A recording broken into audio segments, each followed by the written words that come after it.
everyone. Welcome to another episode of Career Uninterrupted. I'm your host, Lochan Narayanan, founder and CEO of Off Experiences. Today, we have two amazing people with us, Dr. Sindhu Upadhyay and Dr. Satyen Sharma, two eminent mental health care professionals who do extensive work with working parents. Both of them are associated with this amazing organization called Mindsmith. Dr. Satyen is the CEO for Mindsmith, and Dr. Sindhu is the head psychiatry for Mindsmith. Head of At off therapy. Head therapy for Mindset. I'm Yeah, sorry. it's okay. At Off Experiences, we work with them extensively for our working mom program, and I will not do justice if I'm going to introduce them in depth. So I'm going to do ask them to do a quick introduction of themselves. So Dr. Sindhu and Satyan, if you could just maybe share a little bit about your background and how this whole space of working with parents and women especially came about. Sindhu, So go over ahead. to both of you, whoever Yes, would want to Lochan, start. first of all, thank you for inviting us to your studio for this. I am a clinical psychologist and a senior psychotherapist. Like you mentioned, I had therapy for the Mindsmith, which is a brain science-based platform. We we are the possibly one of the rare evidence-based mental health organizations, and over the last 18, 19 years, I've worked extensively with women's mental health, with mood disorders and spectrum of anxiety disorders.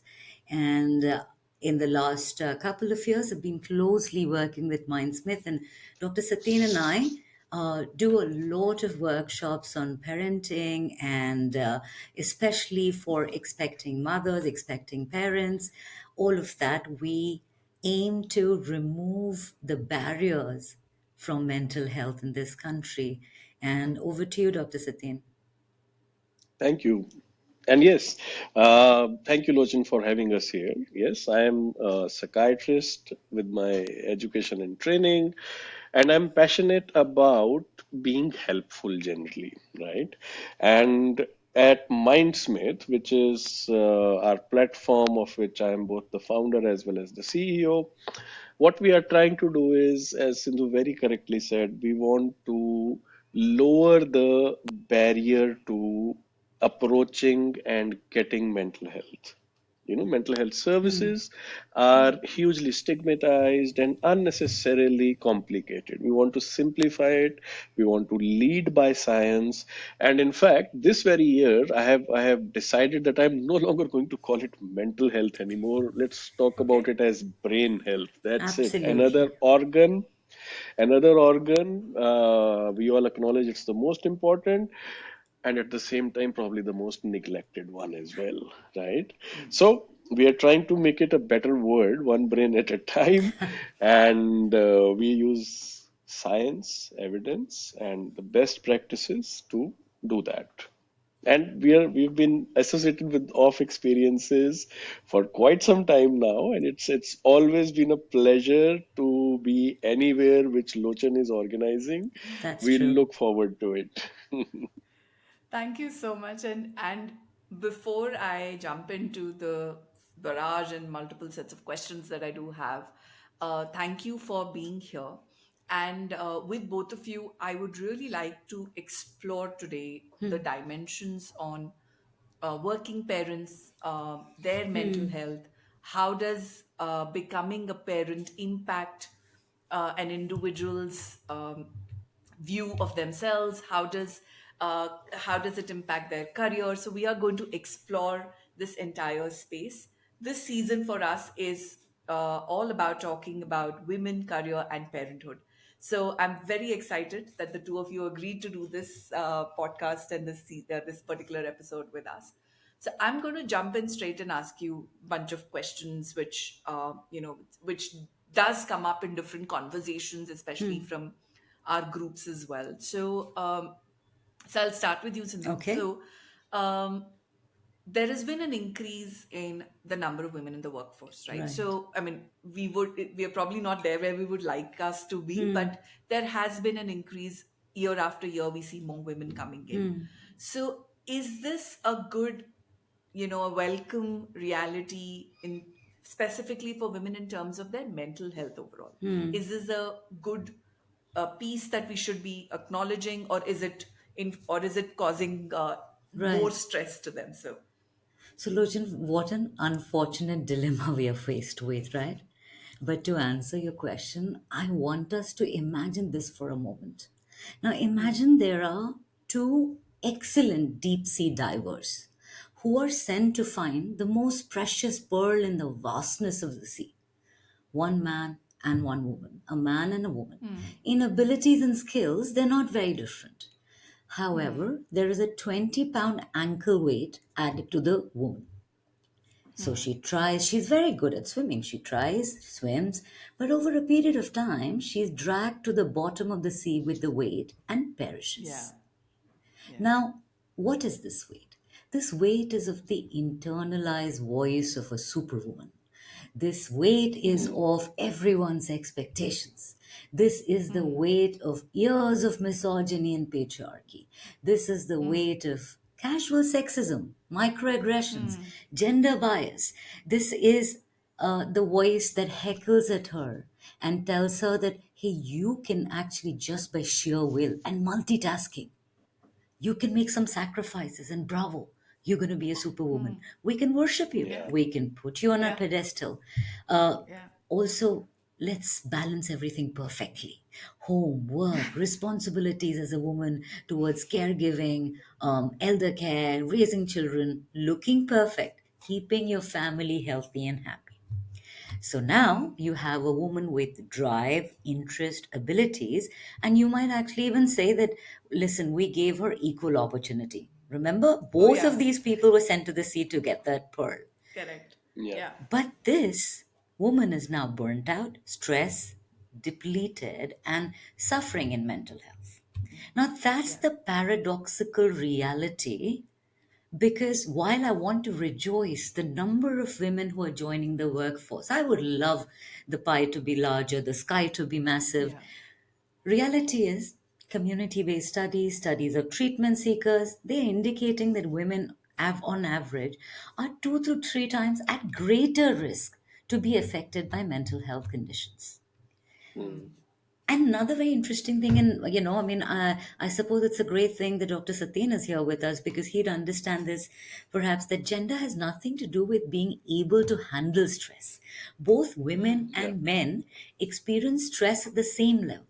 But the problem really happens in a family setting where a woman has to look after the children or elders and inevitably look after the kids too. So, after a long day at work, the woman has to make sure their academic pursuits are met, cooking, medical needs, everything. So, Everything is taken care yeah, of. so the whole dictum of the woman being the engine of the house is the reason why women are right now suffering because we have Mm. put her at a place where she doesn't know how to deal with it. She didn't want to be there. She wanted equity. She wanted to be given a space under the sky, her share of the deal. But what do we have? We now have said that go, live your life, but hey, also carry all of this along with you because you Yeah. can Correct. multitask.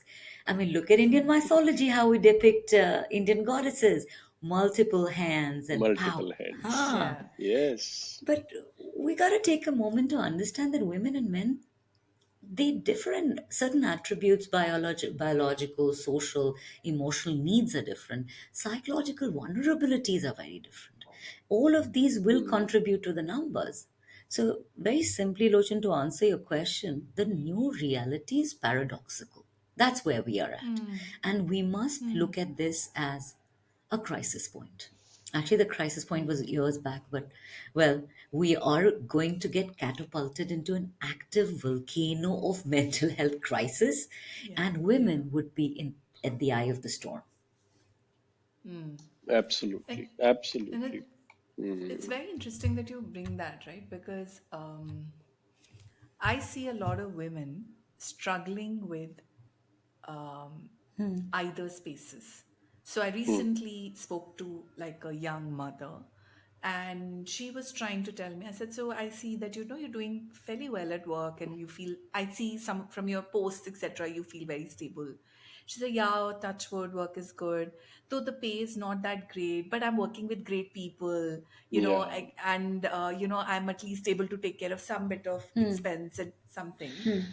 And I found her justifying her desire to, have maybe a slightly lighter kind of a workload, Hmm. because she's now comparing herself with her peers who are probably doing fairly well, in their Hmm. careers, or doing much Hmm. more in her head, Hmm. are doing much more.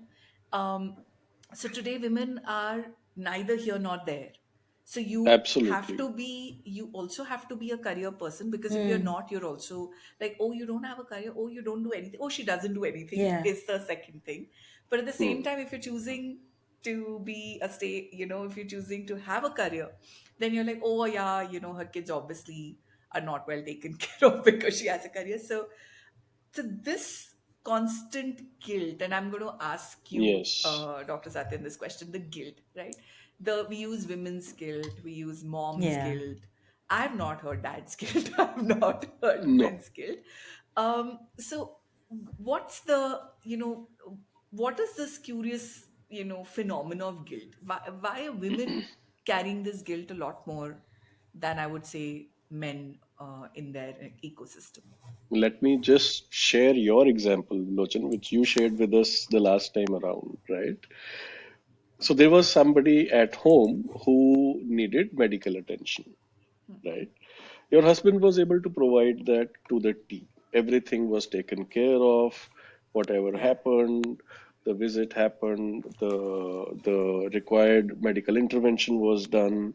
The person was well settled at the house, and the domestic help was there to take care of whatever regular needs the person had.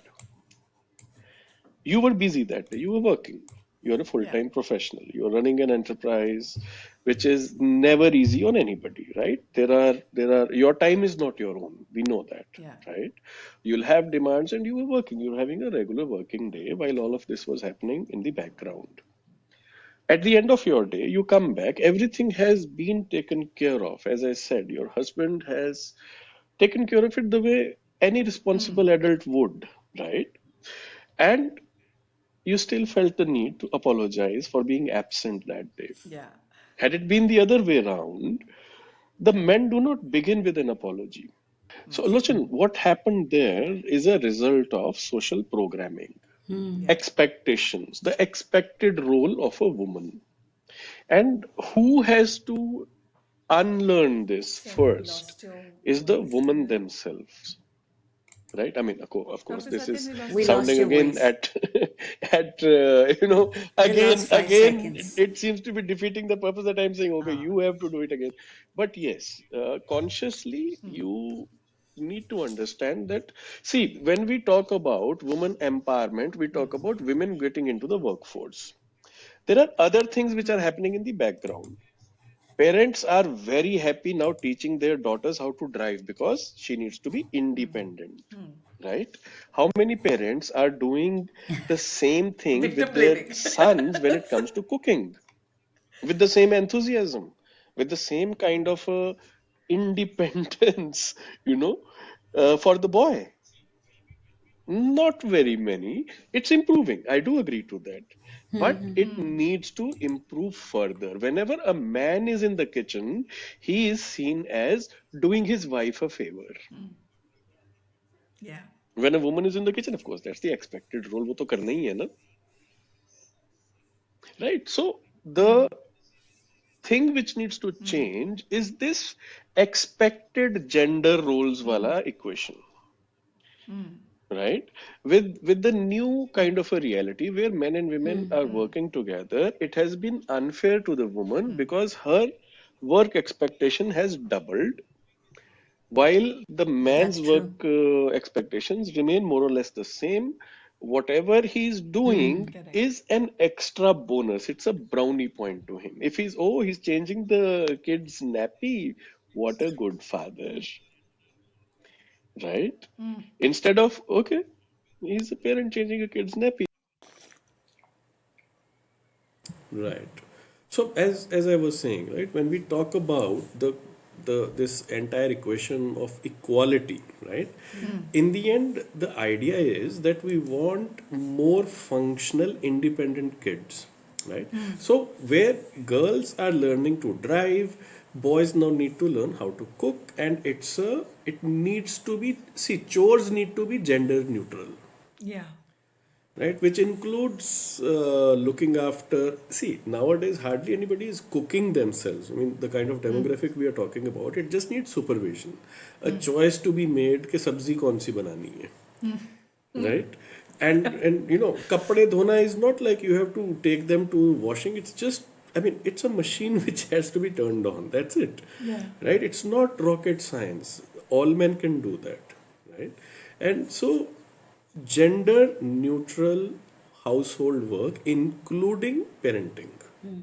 Mm. I think that one line, if we take it as a goal to move towards, it will make for a much fairer, a much equal, and a much less taxing, existence for the women. Yeah.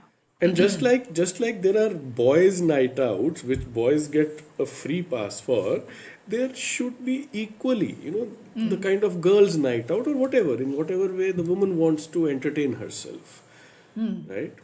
So equality in that manner, that is what Yeah. I'll be gunning for. So I think what Dr. Satyen is saying, in order to reduce a woman's guilt, or whether it's a working woman's guilt, a mother's guilt, because guilt is such a strong emotion meant to keep us within the lines. That's the idea of Mm. Yeah. shame and guilt. These are emotions that help us Mm.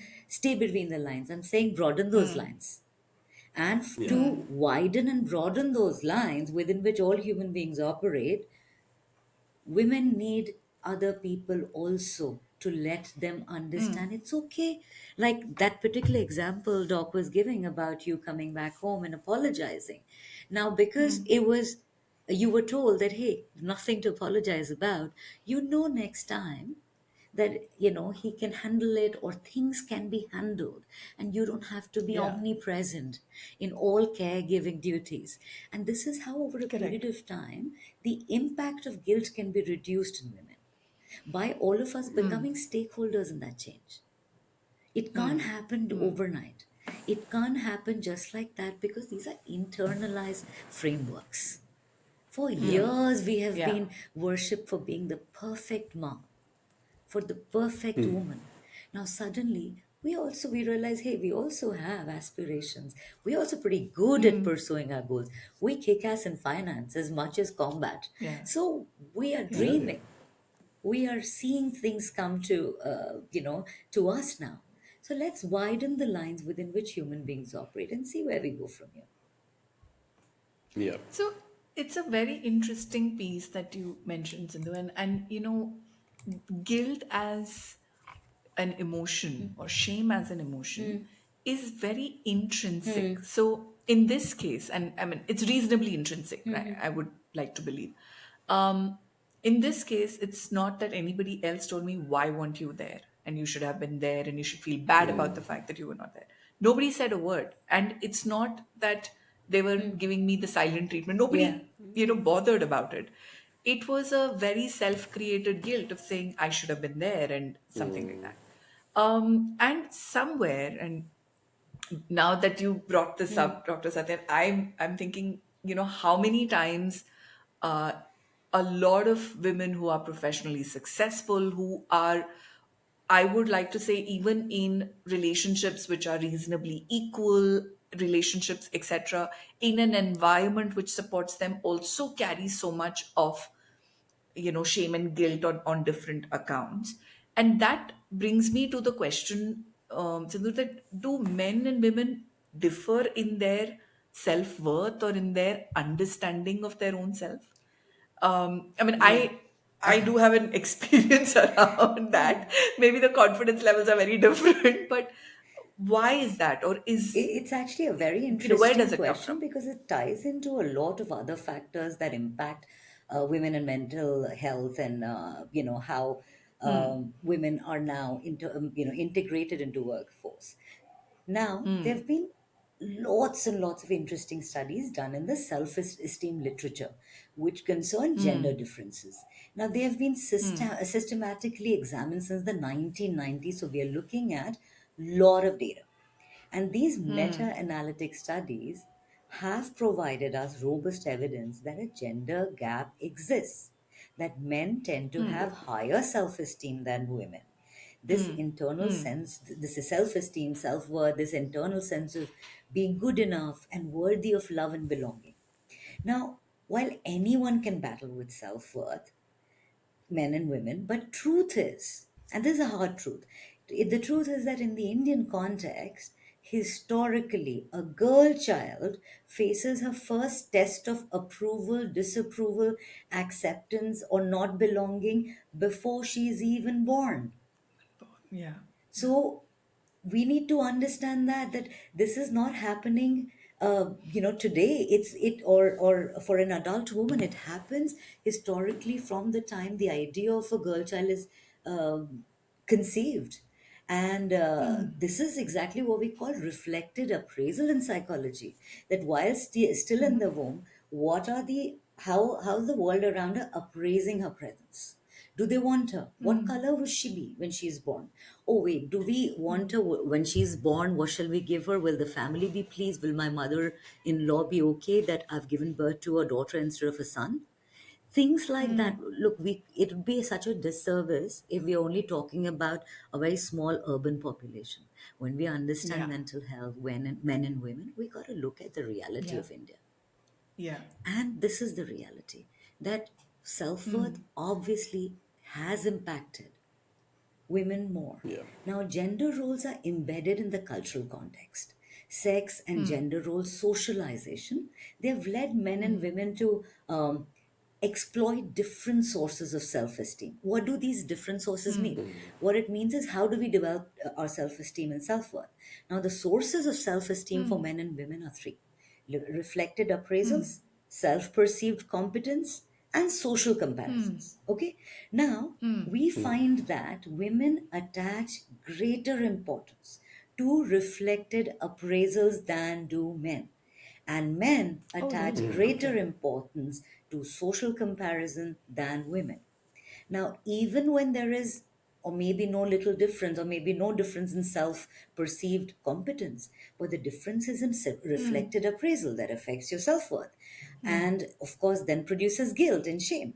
So, we need to understand that men and women have developed the idea of self, the idea of this radical self acceptance or disapproval of self through the cultural context, through the conditioning of their lives. So, men may be driven by social identity and status, women may be driven by other people's appraisal of them. Both may struggle, Absolutely. but differently, perhaps. That's the point, that both struggle, but differently. And interesting bit of information, the word imposter syndrome that we all of us use right now was a term coined by two women scientists who had battled with the idea of not feeling ever adequate enough, never feeling enough. Wrong Yeah. Agreed. place. I'm faking it. That's how Yeah. deep this runs. Right. So it's the internalized voice of the society. Yeah. Right? That little voice in your head is not your natural voice. It's the voices which has come from other people around Yeah. you. And it's so necessary to climb down from that pedestal. Right? It's so necessary to forgive yourself. You know, that is probably the beginning of accepting yourself as a human being with human needs. Yeah. Yeah. Right. Very right. Absolutely. So all of us need to you know and it is again internalized because society demands it, and like very correctly Sindhu has identified that this is where women find their self-worth, and that is what steals the locus of control from them. Yeah. Right. So you You need more and more good I examples. find it so Yeah. fascinating when you said the word locus of control because very small example.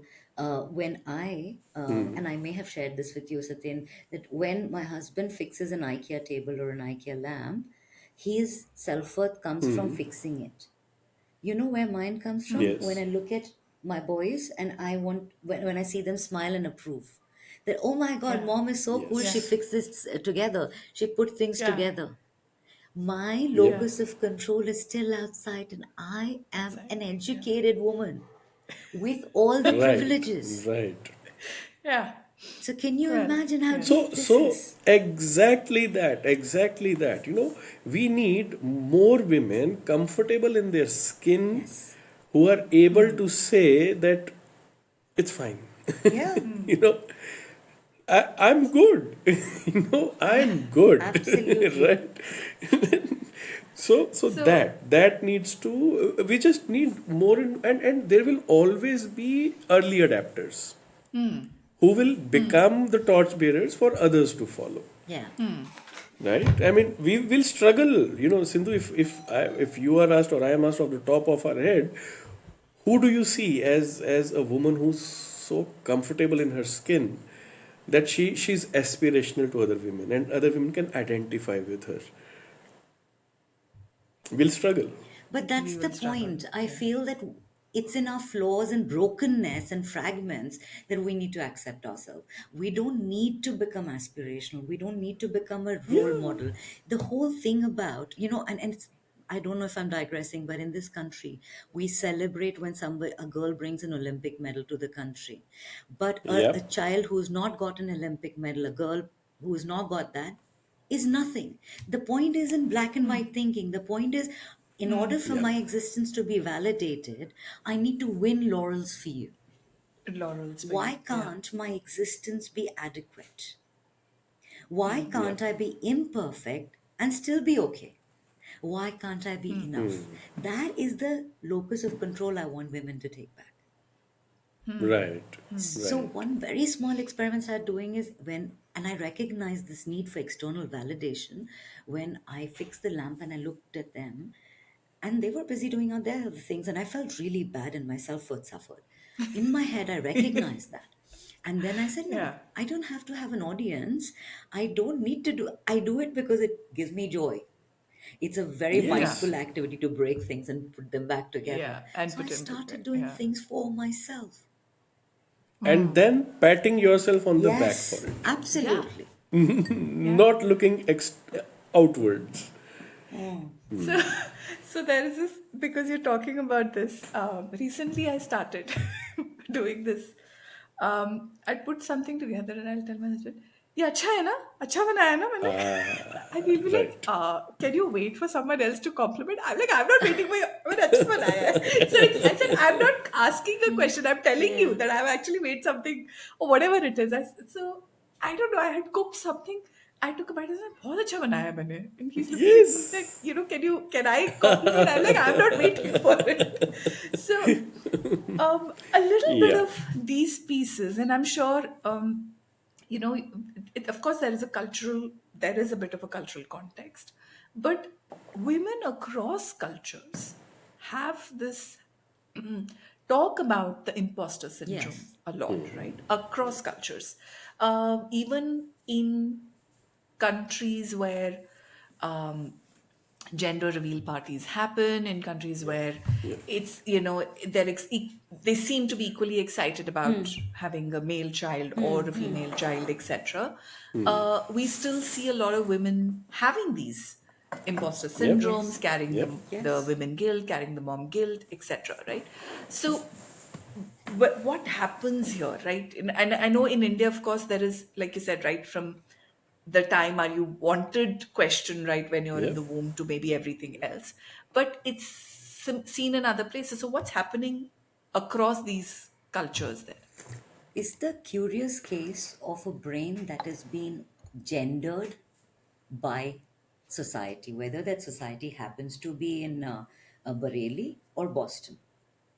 That's not the Okay. point. The point is the society helps that woman form a sense of self appraisal based on the feedback it gives her. Now, the struggles are different in both countries. Like you said, as an aside, gender reveal parties are obnoxious, but that's an aside. Um, the children are celebrated, the birth of a child is celebrated, It but is celebrated, yeah. interestingly, Yes. the parent starts raising the raising of the child, is uniquely uniform across the world. Like girl Uh-huh. child is still given a pink toy. They, even the gender reveal parties, pink balloons, Yeah, blue yeah. balloons, pink part of the cake, Oh the blue God, part yeah. of the cake. Where are we Yeah. changing? So the point being that there has to be larger work put in. Look, I don't believe that we need to split world into 50-50 and men and women need Yeah. absolutely equal things. That's a terrible idea. We have very unique needs. We have a different sort of life journey. There is an emotional cost to that journey, Yeah. Yeah. right? Yeah. Men have a different, but men also suffer. It's the whole nature of living, right?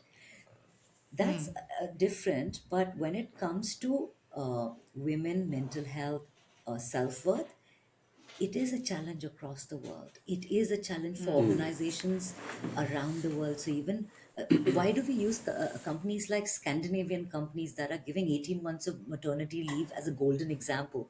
Because it's that unusual.